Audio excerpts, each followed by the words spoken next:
Did anybody ever try to get you to grip the club like a different way? Yeah, yeah, definitely.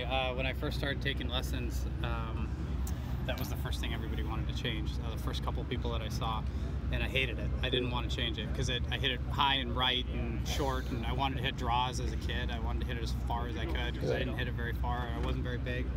And so I didn't want to do that, and so my dad found a guy that would work with it. And so he called him and just said, hey, he really wants to take lessons from you, but if you're going to change his grip, like, it's going to be a deal breaker kind of thing. Awesome. And so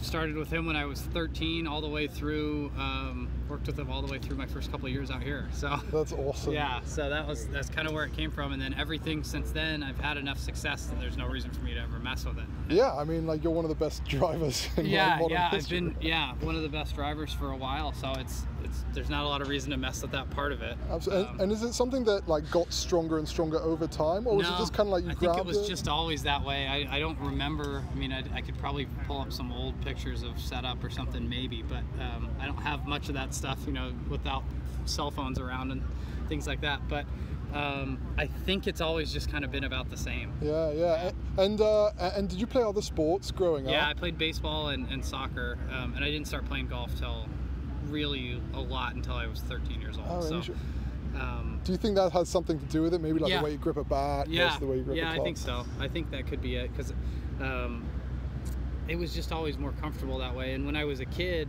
I hit big hooks and then would have some snap hooks in there, and then as I got older, I was able to start to control the club face a little bit better, and so I have other things in my swing to kind of make up for the grip, so it just has to match up. And I was about to say, like, you mentioned being matched up there, what are some of the things you do focus on in order to say, like, you know, gripping a club a certain way isn't a bad thing, it just means you have to do other things in order to... So I don't focus on it, but my swing gets kind of long, and I have to get it more behind me.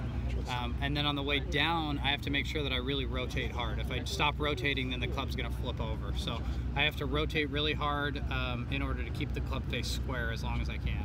It's funny because it's kind of like DJ, right? It's like he has a strong grip too, and like the way he counteracts a strong grip is by turning, which is like a power move with a power move. Right. And so it's almost like the same kind of thing. Right? Yeah, exactly. Yeah, if you don't turn, then you're going to lose control of the face. So.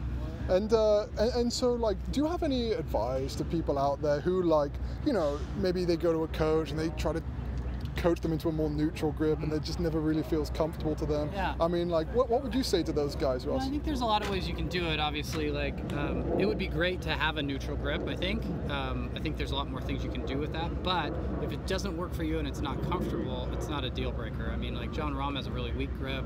You know, I've got a really strong grip. We both hit it pretty well, so like anything in between, you're just going to have to figure out what the matchup is for you.